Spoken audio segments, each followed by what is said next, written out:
So Vladimir Putin's war tactics are pretty monstrous and malignant. What happens in Ukraine, if Putin is getting desperate after Ukraine sank his naval flagship with Western supplied armaments? Is US President Joe Biden displaying the kind of judicious statesmanlike leadership that the moment requires?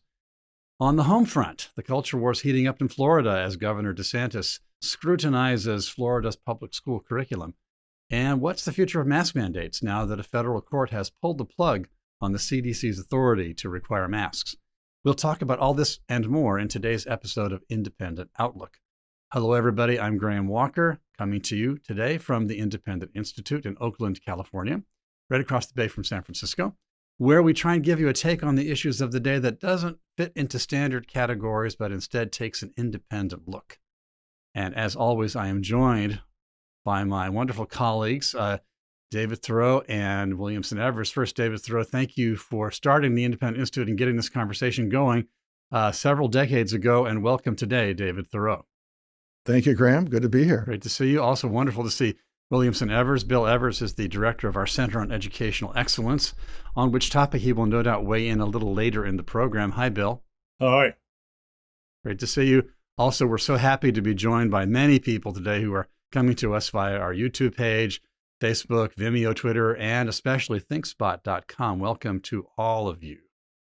So let's talk a little bit about what's happening in eastern Ukraine today, and maybe southern Ukraine as well, with apparently the aid of Western, if not indeed U.S. armaments.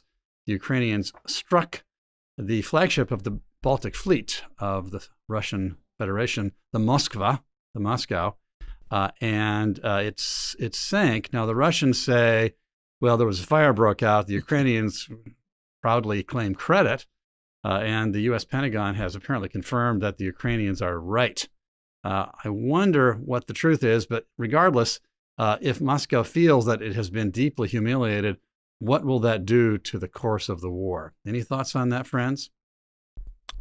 I don't think it'll make much difference. I think it's a moral victory for the Ukrainians, an embarrassment for Putin.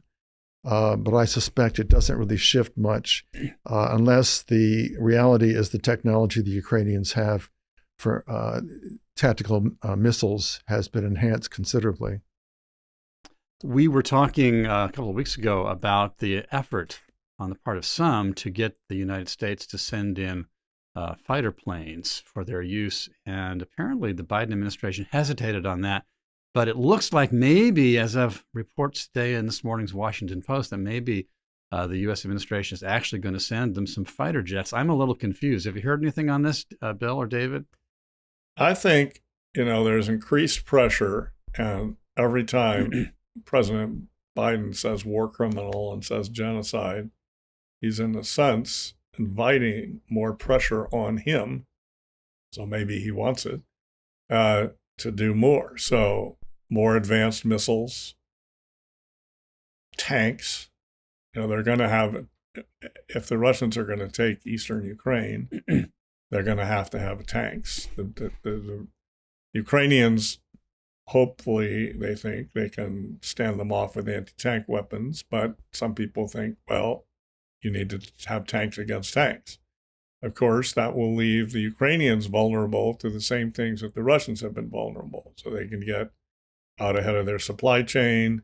They can get caught out in the open. They can be subjected to Russian anti-tank weapons. But anyway, the Russians are going to certainly use tanks to go into the Donbass. And people are asking that tanks come in from, there are lots of Soviet-era tanks that exist in the former Warsaw Pact countries that are now in NATO. So more equipment could continue to flow in. The question really is it's kind of threefold. What is the West really up to? Is it trying to prolong a war and hoping that it will end up overthrowing Putin through that?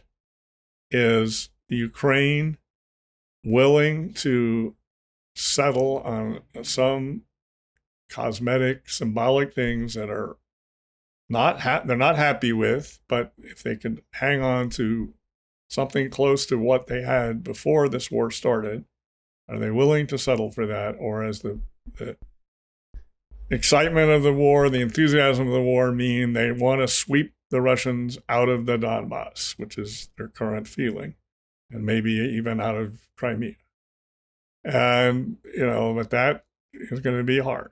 And to the Russians, so Russia has, going back to the 1550s, it's had kind of an obligate choice. Which is it going to go? Pro-Western or pro-Mongol, pro-Turkic? It's a seesaw back and forth. Mm-hmm. Right. So right now, Putin is in the Russian Empire mode and the against the West mode and the pro-Slavic nationalism, religious nationalism mode.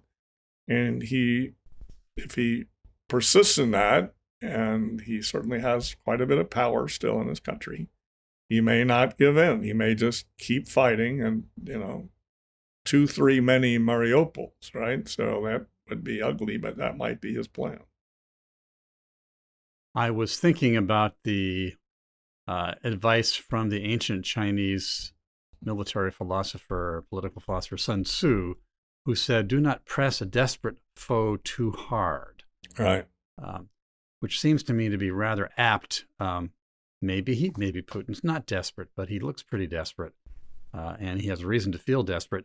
Sun Tzu's point was that if you press a desperate foe too hard, you may provoke a reaction that is even contrary to your own interests. That's my concern with President Biden's reactions. I think your concern. It's not.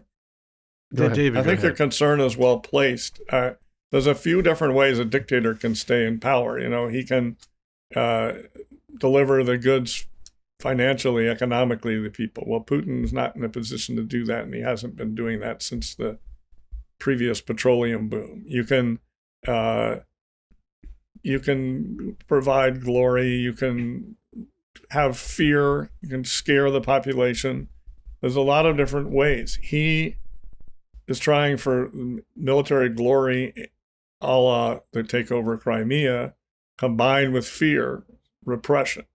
And the danger that you're really pointing to here is that if he's humiliated, if he's pressed into a corner, he will not just see, oh, this is a defeat, this is an unfortunate thing for Russia. He will think, my hold on power is seriously in danger. Mm-hmm. Right. And I think that relates to the pressure currently, I think, largely from Republicans, but I think it's a certain bipartisan push to reestablish the U.S. Embassy in Kyiv. Currently, it's in a sort of a temporary situation in Lviv. Is that how I pronounce it? Lviv. Lemberg, if we're going to go with Ludwig von Mises. Lemberg. Right. Lviv. That's right. Exactly. And so I think, information warfare is in many respects more important than kinetic warfare, because it's the hearts and minds of people and morale and all the rest of it, saving face. And that goes back to that quote that you mentioned, Graham. Yeah, I'm thinking in terms of information warfare, are we supposed to think that President Joe Biden is especially shrewd in these blurted, off-the-cuff remarks, like when he said when he was in Poland that, for God's sake, this man has to get out of power, and when he then recently characterized the military killings in Ukraine as genocide, and then he doubled down on it. But then the White House, in both cases, circled back and said, well, no, it sounds like he's changing U.S. policy, but actually he's not. And he's just speaking from the heart. Is he playing a double shrewd game here, or is he bumbling? Well, Biden has a long history of having a temper, being emotional, having emotional responses to circumstances. But given that, the White House handlers may be positioning him in ways to use that weakness as well. I think the one telling part of it is the interview in the New Statesman that Bill's mentioned in the past, was basically saying that the Russians don't take anything that Biden says seriously because they can't go by it. Mm-hmm. So whether he's actually admitting the view that the State Department and the White House has, or he's just talking off the cuff, or some other combination, we're not really sure. But if I was the Russians, or if I was any opponents, I would prepare for any of the above. It seems to me, if Biden says something about domestic policy, it's true he can use executive orders to do some things, but he has much more power, proportionally speaking, in foreign policy. So if he says, we're going to prosecute Vladimir Putin as a war criminal, and the generals and some others, and then the White House says, oh, no, we're not. I mean, it's kind of bizarre. It seems to me, actually, the U.S. is laying down a marker that it's going to prosecute the Russians if they're defeated as war criminals, or maybe in absentia if it's some kind of a draw.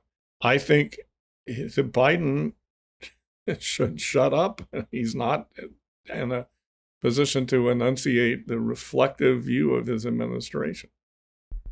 Well, also, I think that, again, Trump had some problems like this too. Oh, unquestionably. But I think we have to keep in mind that, again, Trump's handlers are very cognizant of their own political followers and what they need in the midterm and so forth. And they may be positioning him to try to serve both ends, to play to their base, and also, I think you may have meant Biden. You just said you're talking about Trump now, and I think I'm sorry, Biden. That's right. So I think that they may be thinking in terms of using Biden to accomplish a number of things simultaneously, unwittingly perhaps, from his own knowledge of what's going on.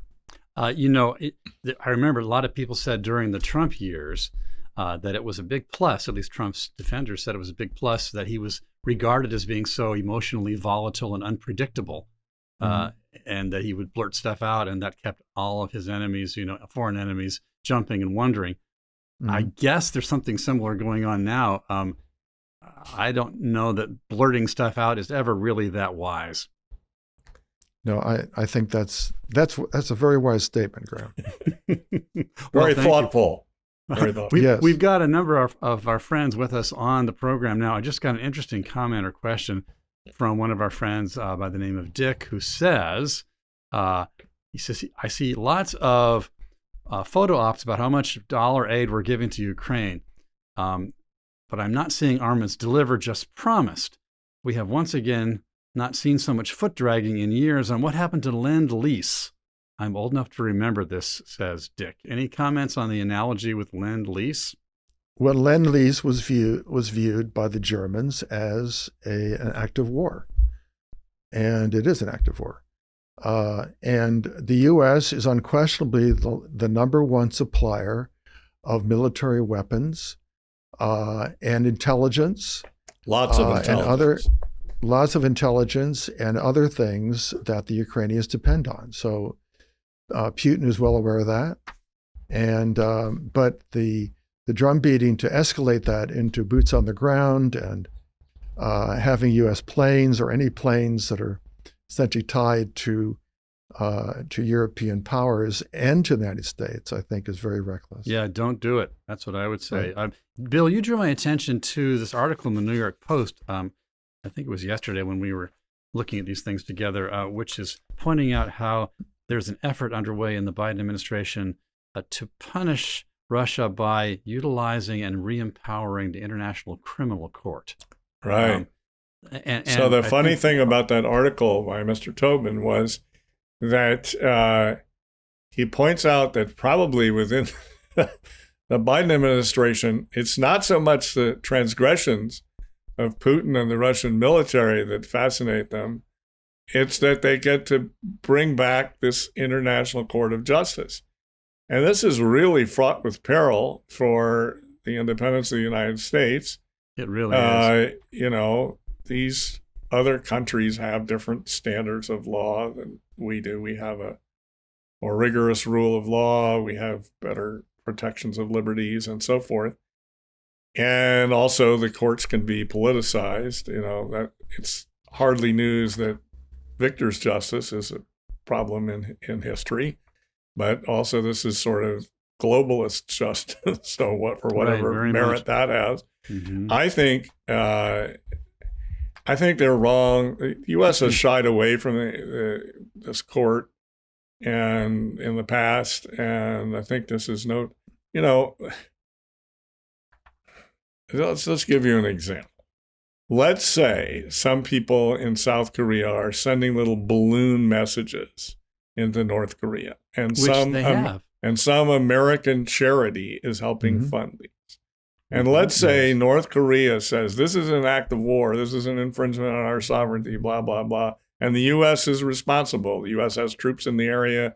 This corporation, the nonprofit corporation that's doing this is chartered by the United States government. We're going to the World Court. Okay. Well, if some kind of crazy people are in the World Court sitting as justices, they may say you can't do this.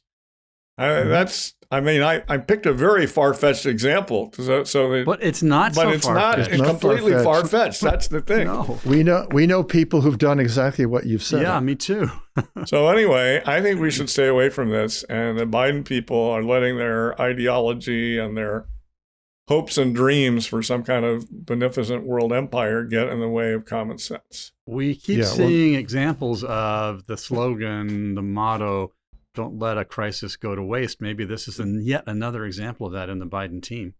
Well, the ideology is also this globalist, one world, World Economic Forum mantra, and it's a dangerous folly that they're going to essentially plan the world, and the view that such a court is going to be independent and making decisions based on the rule of law is a fantasy. Well, another enemy of the globalist vision and the World Economic Forum and so forth is one of the two candidates for the French presidency, Marine Le Pen, who has in the past actually promised, or was it threatened, to withdraw France from the EU. Now she is within striking distance of Emmanuel Macron. I'm having trouble, not that it really matters what I think, but I'm having trouble knowing whom I should be rooting for. My sympathies are kind of with her, but on the other hand, I'm worried about some of her policies. For example, she would like to use the power of the French state to forbid Muslim women to wear veils if they so choose. I don't think that's so great. Any comments, Bill? Well, I think, there's all these different strains in French politics, okay? So there's the communists on the far left. They got about 20% in this last election. And there's kind of the 22%. And then there's kind of the center left, which is Macron. There used to be a center right. That's the Republicans. They got about 5%. And the Socialist Party of Mitterrand and Hollande, they got little less than 5%. The Republicans got almost nothing. They're the heirs of the pro-Europe liberals and Gaullists. That was Valéry Giscard d'Estaing, for instance. d'Estaing, Chirac, Pompidou, de Gaulle, so forth. So they didn't necessarily like each other at the time, but that kind of center-right strain. That gal, she was the administrative president of Ile-de-France. She didn't do very well. There was Press, I think her name. Presses is her name. Yes. There was another ultra-right candidate, a nationalist, but an anti-high taxes guy, Emile Zemmour. And he's a radio TV commentator, intellectual guy. He didn't end up doing too well. And then there's Le Pen, and she ended up getting very close to Macron, and Macron and she are going to go into the runoff. So she's anti-NATO persistently. She's very skeptical of NATO. She used to be very skeptical of the EU and of the euro, the coin of Europe, the currency of Europe. But there's a lure in French politics toward the technocratic center, okay? And that's how you get to be a legitimate, a sort of establishment acceptable candidate. And instead of a kind of adopting what I would wish that a candidate would do, which is adopt the Pujadist. So in the immediate post-World War II period, there was a Pierre Pujade, and he led a huge tax rebellion. And the Yellow Jackets, the Yellow Vest people, that were just a few years ago, they were a sort of populist, anti-taxes descendant of that. And well, the recent rebellion of people against the fuel tax. That's the fuel tax is the yellow jackets. We're talking about this year. Yeah. Right. Too. So they were rebelling against Macron. Now they had a bunch of leftist demands about minimum wages and French companies and this and that, but they had some good, serious anti-tax things, and they wanted to lower the overall tax burden on the society and other things, pretty good things.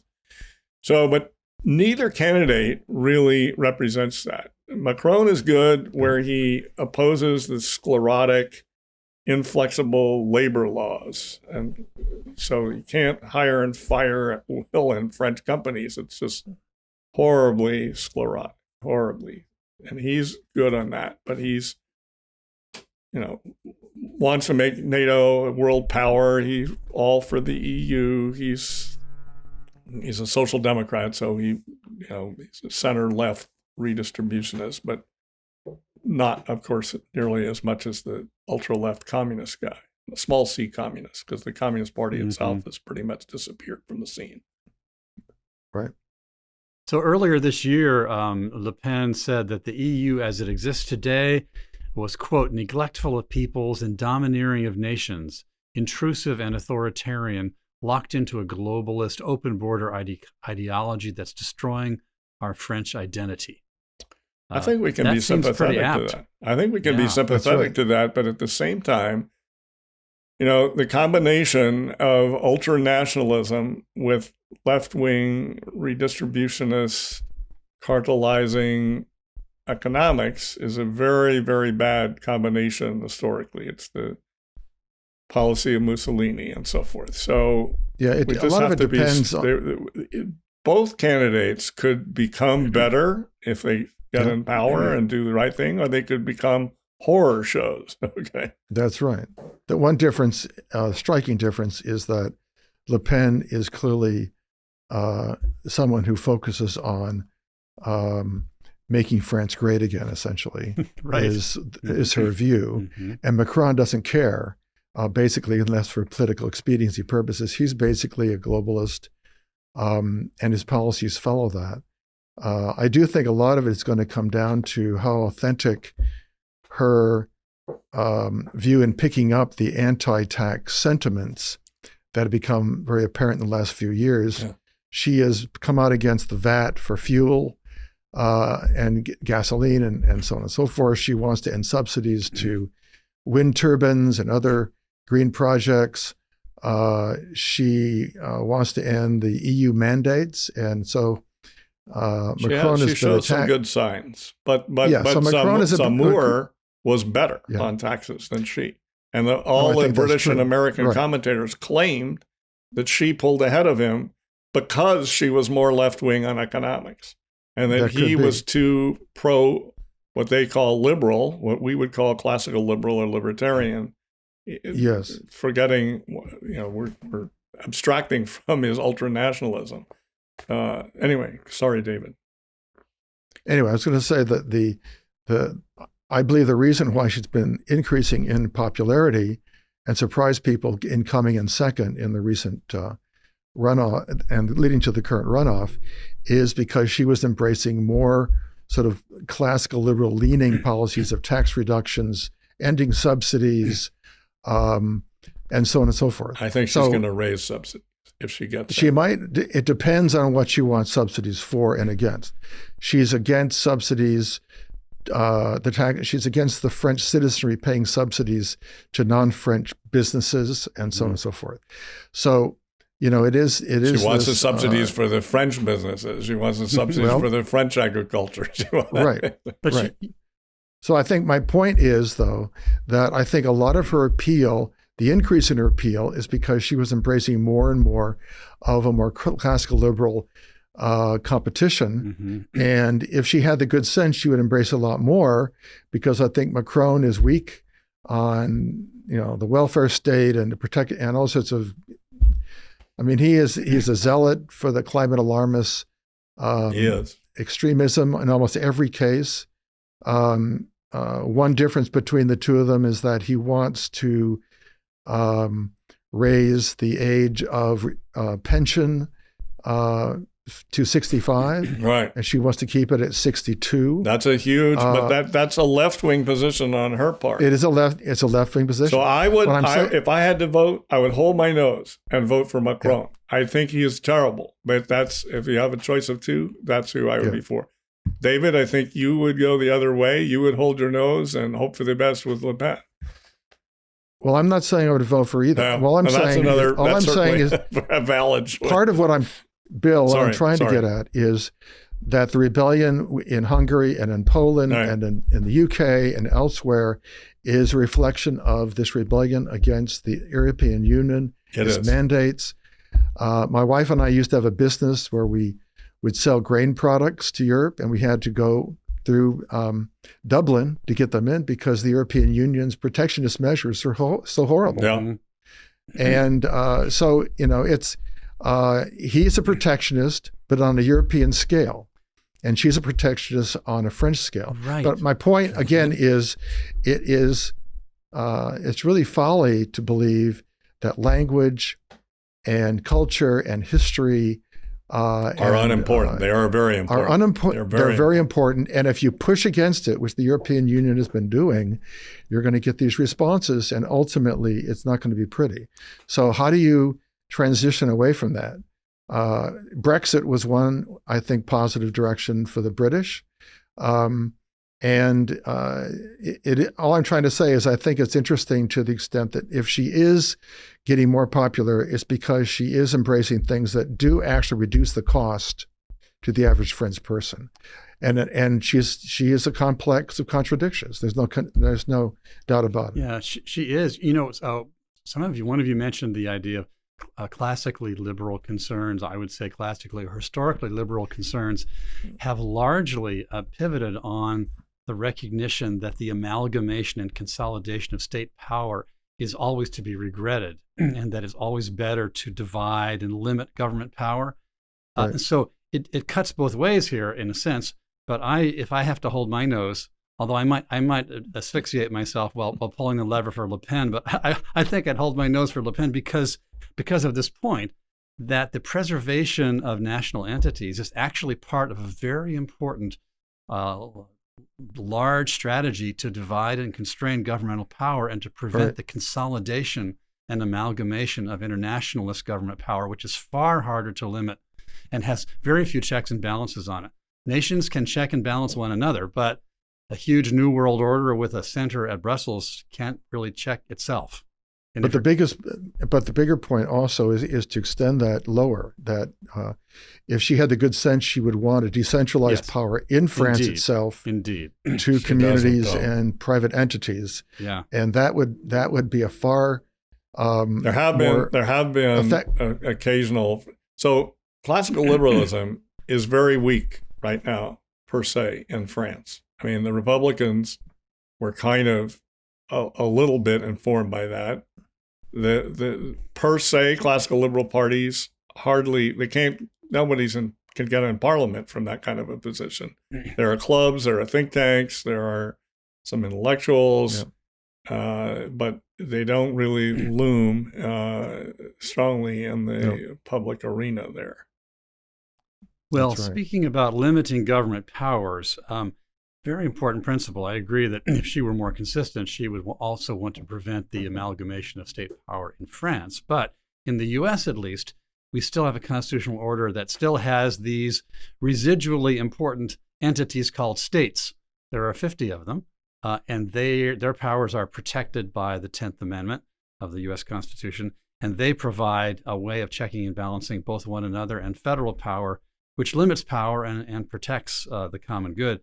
One expression of this, coming back again across the Atlantic to the U.S. shores, is what's happening in Florida right now. I'm changing the subject, as you can see, very dexterously, I'm sure, to see You're not changing it drastically. You're just changing it to a drastically different subject. Similar point, different place. In Florida, fascinating that the Republican majority in the legislature and the Republican governor, Ron DeSantis have really picked up on the use of their state prerogatives in fascinating ways. So, for example, I read this account of what Ron DeSantis has recently done in CNN on Monday, pretty fascinating, where they were commenting on the news that state's education department, in furtherance of a enacted and signed law, has announced that 41% of all math textbooks in Florida were rejected for failing to meet the state's new standards. And there were a variety of other textbooks that were rejected too. And so, for example, some books were rejected, quote, because of unsolicited addition of social emotional learning in mathematics. And so the CNN commentator, I'm reading from the CNN article, CNN commentator says sarcastically, yes, why would we want kids to learn about social and emotional issues? That's not a life skill. Wait. But the writer at CNN has no idea that this whole social and emotional learning thing is a whole conceptual apparatus that carries very heavy ideological baggage. Why should it be taken at face value? Bill's going to comment on that in a moment. But in addition to that, of course, there's the question of, is this banning books? CNN says that by scrutinizing the books in the required state curriculum in Florida and getting rid of these various woke ideological books, he says banning books is rarely a good look.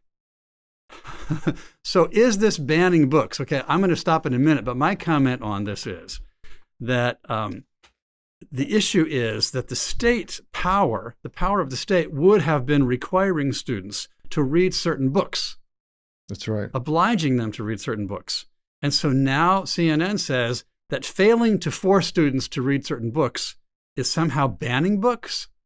Yes, that's exactly right. There's some kind of really weird inversion of analysis going on here. Well, the authoritarian impulse is missed with this commentator. One thing I want to mention before Bill starts on this. Bill has things to say. Bill and others here did a phenomenally great study on the change in the policies on the public school level in Florida, critiquing the Common Core and embracing the BEST standard. Right. So do you want to comment on that, Bill? Good work, Bill. Yes, I worked with Vorman and Jim Milgram, a famous mathematician at Stanford, and with David Steiner, who formerly was the commissioner for the entire state New York public school system and is now at Johns Hopkins. And we did an analysis of the new Florida academic content standards. They are truly excellent. They are truly a step above and beyond and rejecting the bad in Common Core. And they should, they're some of the best in the country, if not the best in the country. So they have good academic content standards. Now, so one of the things that, so every state is sort of different. I mean, this is hooray! Vive la différence! Vive la différence! I don't know. I'm going to think what I think is this case in Florida. So the state looks at a panel of all these different textbooks, say there's 100, and they say, okay, are you in conformity with our academic content standards and other requirements of the law? So in California, you have to provide in the textbook for how the teacher is going to deal with kids who have learning deficiencies. They are special education kids. You have to have something in your textbook or in your supplemental material for the teacher about how this instructional material can be used with such students. So Florida has whatever it has along these lines. So some of the things it has, since it rejected Common Core in adopting its standards, it doesn't want textbooks that are Common Core textbooks because the state's academic content standards are their own ones, these best standards that David was just talking about. And they've rejected social emotional learning. So this is a kind of a idea, it can be interpreted a lot of different ways, but the essential idea is that living in an oppressive capitalistic society is traumatizing you, and therefore the teacher is supposed to be a therapist and maybe guide you to help overthrow this thing that's traumatizing you. Okay. So at least in that version, it's certainly something that doesn't belong in the classroom. That sounds like a math curriculum to me. Yeah, it sounds an awful like the California math curriculum. But anyway, the point is, Florida doesn't want this. And so they said, if you have that in it, we don't want you, or you can take it out and resubmit. And so you can sell it in some other state. But this is many states do this. This is hardly unique to Florida. It's not book banning. I mean, I don't know. In California, the situation used to be that if you didn't have an approved textbook, you could still buy it. You just had to pay 100% of the cost. You didn't get any subsidy from the state for buying an unapproved textbook, which that just seems like a reasonable way to do it. I don't know the details. I don't know exactly how it works in Florida. Florida is unusual. Every school district is an entire county in Florida. So when we hear about social and emotional learning, there's a kind of I think rhetorical sleight of hand. The main thing is look under the hood. What exactly do they mean by this? And so the Florida people, I think, are rightfully skeptical. And there's a lot of stuff to look under the hood about. I mean, in Florida also, there's the more notorious, more well-known issue that the legislature passed and the governor signed, the bill that forbade instruction in sexual orientation and gender identity concepts through K through 4. And the same CNN article that was criticizing Governor DeSantis on the curriculum matter criticized him here. They say it's so-called don't say gay bill, which according to CNN bans discussion of gender and sexuality among young students. It doesn't ban any such things. It bans instruction. In other words, it bans the state or teachers as an expression of state power from adopting a conceptual point of view that they instruct the students in. That's what's forbidden, not discussion. But there's a deliberate mischaracterization that goes on in these characterizations of the Florida issues. Well, it goes beyond that, I think, in that the basic view of the CNN commentator and most progressives is that the government are the parents, and they have the guardianship rights that circumvent the parents' rights. And it's the parents and the nuclear family and capitalism and so on that are creating these dysfunctional people, and that small children are gender fluid, and to prevent them from achieving who they are is child abuse. So the whole thing is inverted, and it's becoming, I think, pretty visible to the average person, not just that this is crackpot, but that it is itself abusive.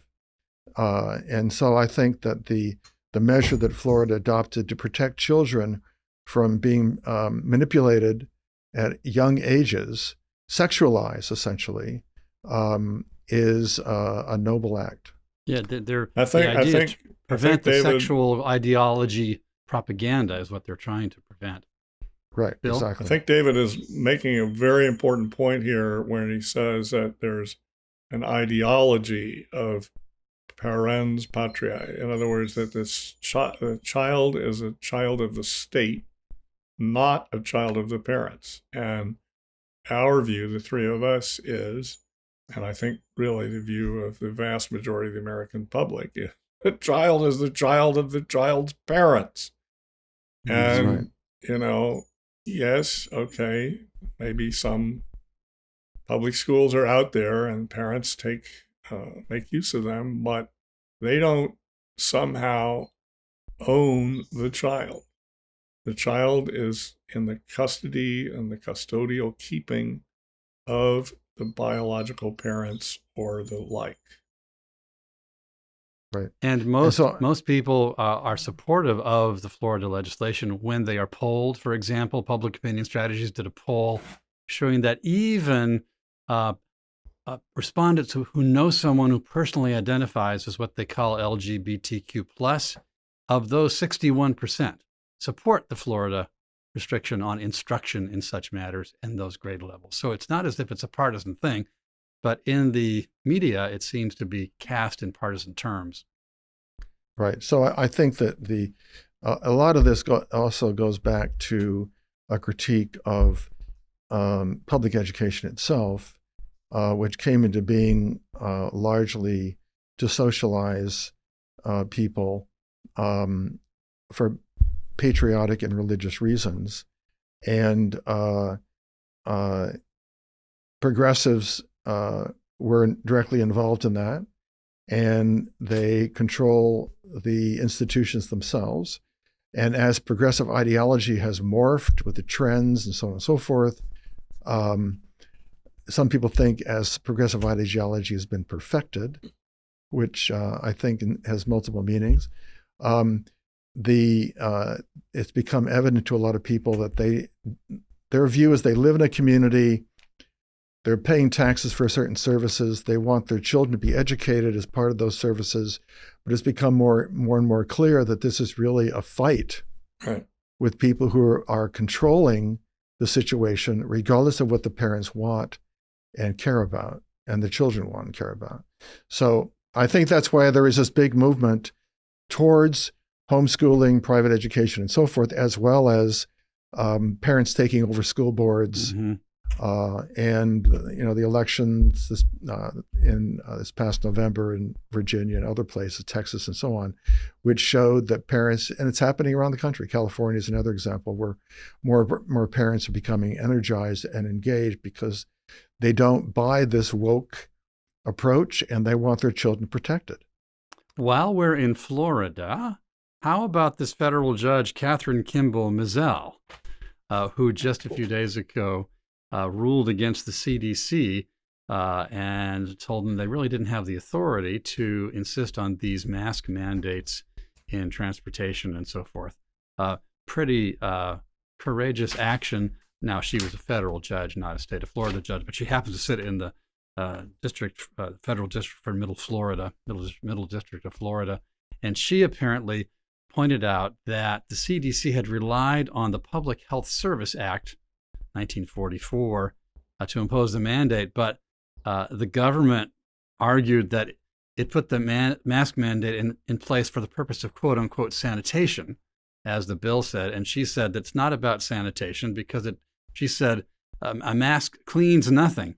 At most, it traps virus droplets. It neither sanitizes the person wearing the mask nor sanitizes the conveyance, she wrote. So they didn't have the authority to do it. And so it's out. And so now suddenly everyone's flying again without masks. Uber and Lyft have lifted their own private mask mandates. It's a new world suddenly, thanks to Catherine Kimball Mizell. What do you think, Bill? I think you summarized it pretty well. I would just add that when she said it doesn't sanitize, she said there are examples given in the statute, and they're all, things. They're all pieces of property that you could clean, you could sanitize, and not human beings walking around. And so she said this doesn't really apply, and you can't just if you try and put it under other things that you could do, then that's just like an unbelievable power grab for the government to say it can do anything for the sake of public health. And then she added to this that there's a thing called the Administrative Procedures Act, and that says that if there's some kind of order, some kind of executive order, you need to go through a comment period where the public comments and points out potential problems with this. And then that's brought back to the agency, and the agency modifies or doesn't the proposed order. And they had plenty of notice that this pandemic was out there. The CDC put this order in well into the time of the pandemic. It wasn't like there was an emergency, and they knew. They had time for the comment period, and they just arbitrarily chose to avoid it. And so she said, "Hey, can't do this." So this is a rule of law. This is rule of law, and of course they skipped the vetting procedure. Right. So there's two breaches of the rule of law. The first is that Congress never authorized the CDC to have these powers. Right. And part of her point, essentially, about masking has nothing to do with sanitizing, is that if you require someone to wear a mask, you're requiring the person to breathe repeatedly in their own bacteria. There's nothing that's being cleansed or sanitized. Right. And then, of course, the administrative act as well as that Bill mentioned. So the woke left essentially has gone into hysterics. One of the interesting things that came out of it was that the next day, maybe the same day, Biden was asked about it and said, well, people make up their own mind if they want to wear masks or not. What? Or not. That's new. It's their decision. So then this is him blurting out again. Except so we then like Jen it this Psaki time. had to walk it back in a rather embarrassing way, claiming that, oh, it was just the timing of when he said that, technically following the court's rule that you would be free then, but we're going to challenge it. Right. And so of course, the extension by the CDC was through, I believe, May 5th for about 2 weeks, or May 3rd, whatever it was. So that's been blocked. Right. So that's been blocked also. But the point is that wasn't a long time. So why would the Department of Justice declare an effort to challenge this ruling, knowing that it would be null and void as of then anyway? Because they want to claim the huge power. They want to claim the power. It's not just under public health. It's a threat to the administrative state itself, because all these orders are not being specified by Congress, right? And these regulations and so forth. And so they feel they have to do that. Plus, I believe that the White House and the Democrats have decided to play to their base, which is outraged that people are not complying with what the CDC wants, because the CDC is based on science, which is baloney. And then also that it undermines the authority of Biden and progressives to get their way. So I think that, and Colbert had a whole monologue on this in which he made a fool of himself, making fun of this whole point about sanitizing, and try to liken it to other things. But anyway, the point is that this was a huge setback, and I think this judge needs enormous credit and should be commended for having the courage and the integrity and the judicial knowledge to pursue it. Mm-hmm. I think it was framed extremely carefully, the wording, yes. Very thoughtful. Right. And I think one of the things we're seeing from the judiciary these days is they're very carefully scrutinizing the wording of the law and whether administrative agencies are exceeding that.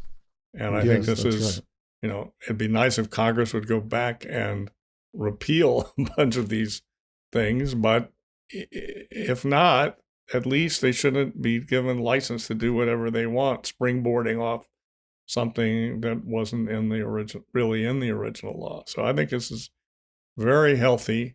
And of course, it's fascinating to see progressives attacking this judge because she's young.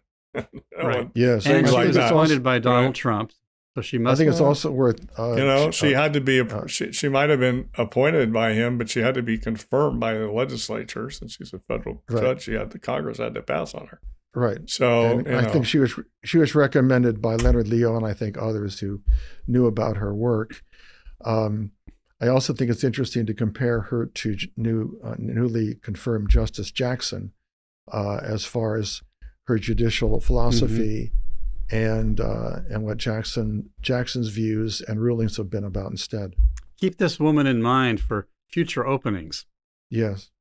And it's kind of a civics lesson. I find it alarming that millions of Americans don't really any longer have any clear idea of who makes laws. It's all very fuzzy. I mean, the claim was being made when you were on airplanes and so forth. Federal law requires the mask. Well, actually, it was a regulatory injunction taken pursuant to a law, but the law itself didn't actually authorize it, as this judge has pointed out. And so many Americans just shrug their shoulders and say, well, it was good for you, so it doesn't matter whether the word sanitize, what it means. It doesn't matter what the words of law mean, because if something's good for us, the government should do it. And that attitude is so contra legal. It's worrisome. It is, but I think part of it is that it is a confusion. and it doesn't make any sense. And who am I to challenge it? I'm not an authority. I'm not a legal expert. I'm not a biologist, as one person said. Yeah, that's what Judge Jackson said, didn't she? My goodness. Well, actually, as I said before, that was a little encouraging to me because it implied that there was some fixity of empirical knowledge that a biologist might actually have. It implied that a biologist might have something to say on the subject, and not just a psychologist or a sociologist. Yeah, that's right. So you were coming in for a landing soon here, but I couldn't miss the chance to pick you guys' brains once again about our favorite topic, which is Elon Musk versus Twitter. What's the latest state of play? And it looks like Twitter's resisting his bid to buy the company. What's he after, and what's going to happen? What do you think, Bill? Well, these poison pills are something that's out there now. Shareholders can sue and say that the board of directors is not looking out for the shareholders' interests, or there's various other kinds of shareholder revolts. He can still try and go around it. We don't really know, we don't totally know what he's up to.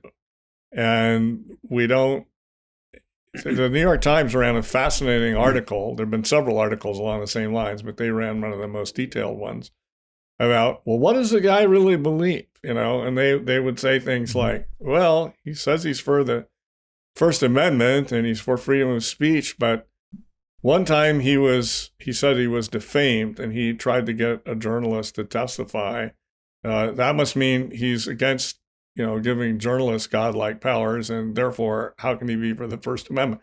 I mean, they really don't understand either the First Amendment or defamation law, which I happen to think is fraught with peril anyway. But the point is, he has a completely consistent position on this. So he has a lot of fascinating, he was very antagonistic to the lockdowns, and including not only just his personal reaction, but his company tried to rebel against it. Oh, right. Mm-hmm. Yes. And he's very skeptical about a lot of immigration restrictions. He's against federal subsidies. Now, he himself has taken advantage of various tax and other initiatives, but that's the lay of the land. It's not unusual for, let's say, your Koch Industries, and you can get a tax exemption for doing X. Mm-hmm. Okay, they're probably going to do it. They're not necessarily saying that they want that tax exemption to be there, but what are they supposed to do? It's something that helps make their company profitable. Donald Trump said that a number of times. Hey, I didn't pay many taxes, but I was just using the legal deductions. Well, he might have gone a little far on some of the things, like some of the things like when he wanted to put up a casino parking lot in New Jersey, and he ousted the couple from there. But anyway, there is that. So a person close to Musk said that he believes that in a functioning democracy, anyone has a right to say stupid things if they want, and if he or she wants to. Yes, please. And he also said that he doesn't think that the government should be imposing its will on the people. And he says if it does, in the few times that it does, it should try to maximize happiness. So this is kind of a Jeremy Bentham type greatest good for the greatest number. It's fraught with peril, but it's, there are worse positions. And he claims that he thinks that the Biden administration is controlled by labor unions, by the union. So he has a lot of good instincts. I'm not saying he's a political philosopher. I'm just saying he's a businessman who has faced a lot of bad treatment from the government as he's tried to grow his business. Well, also in response to Musk, it's been a shakeup for a lot of people. He's been a hero of the Greens, right? And here he's a guy who is against a lot of the green measures, against fossil fuels. Yes, he said that. He said we should increase production. Right, and so Robert Reich, the former labor secretary, did an article attacking him, and he actually, and this is according to Reich, he says, Musk has long advocated a libertarian vision of an uncontrolled internet. That's also the dream of every dictator, strongman, and demagogue. What? I thought it was the opposite. Tell that. It is the opposite. Tell that to Chairman Xi, but this right? But this reflects the dilemma of progressives, that they think they're for liberating people when they're the first in line to control them. But Musk, I think, has a number of options. He has talked about his Plan B. Some believe it is one in which he's putting together others to buy stakes in Twitter. Twitter's been going down in his stock value. Right. Musk has also uncovered a bunch of other things that are questionable about how Twitter is operated, including the behavior of the board, some of the people on the board who have never tweeted at all, and so on. And also some of the people on the board who have close positions with powerful entities that benefit from Twitter's censoring of others. I have to say that Jack Dorsey, the previous head of, said the board is acting pretty foolish about this. That's right. Bid. And because I think Dorsey realizes that Musk is onto something, Yeah. and so Musk has become a hero to. It's almost along party lines now, but I do think that Trump is a maverick. Sorry, Musk. And Musk. Musk is. They're both mavericks, but we're talking about Musk. Yeah. Musk is a maverick, and I think it is true that he will take subsidies and tax breaks when he can get them. But he's an entrepreneur, and I do think that he genuinely does realize and support the idea of a free expression. Bill, I don't believe that he is against libel and slander laws. Right. But I do think that in the common law tradition, they can be very well defended. And I don't know exactly where he draws the line, but I do think that he's made an offer to the board, which is a valuation far above the market price. And the fact they've rebelled and reacted the way they have means that there are other things at play other than a company maximizing profits. Yeah. I like the fact that Elon Musk represents a non-governmental solution to the abuse of non-governmental power by a huge entity like Twitter. I think Elon Musk's solution to the Twitter problem is a little more attractive than Josh Hawley's. I do agree. I agree. I think we all agree with that, Graham, but I still am also in favor of eliminating Section 230, which is, I think, I am not. You two disagree on that. I know. Right. I think that it shouldn't apply to any media. I think it's a limited liability that is inappropriate. But also, I think the contracts that Twitter has with different government entities casts a dark shadow on their incentives. Yeah, it also compromises this is not simply a free market entity which is responding to customer pressures. It is an entity which is tied to deep state interests. Right. And I think part of what Musk has recently been pointing out is the board in part reflects that. Yeah, fascinating observation. So, Bill, you were making me laugh a little bit earlier about the police officer who blasted the Disney songs. You want to regale our audience with that? Well, yes. And one of our research associates at the Independent Institute, Jonathan Hofer, has actually written about this in a different city. But in Santa Ana in Orange County, where I am right now, the police, when they go out on patrols, people videotape them because sometimes police do things that are not good for the citizens and violate their rights. But the police know that you can't put on an online platform a copywritten tune. And that Walt Disney Corporation has banks of lawyers who do nothing but, make sure that Disney tunes are not put on YouTube or something like that unless it's authorized. So the police, when they're out on patrol, broadcast Disney tunes from their loudspeakers. The police do. Not every police. Just no. This is in Santa Ana, And they were, I know, but it's not every. No, I know. Well, Yeah. it was in Beverly Hills in another case. Yeah. So anyway, it's several police units in California, and they do it because that way the people can't videotape them doing something and put it on YouTube or some other platform. Mhm. And they made the mistake of doing this in the neighborhood of a city council member in Santa Ana. Oh ho! And he said, Yeah. what? So it was also late at night too, right? So what are you Yeah. doing? Mhm. And the policeman admitted what they were doing. And so now they're in real trouble for doing this. As So they they're playing should the be. Disney songs to run interference for Yeah, themselves. exactly. Right. It's kind of So they have these- funny. Yeah.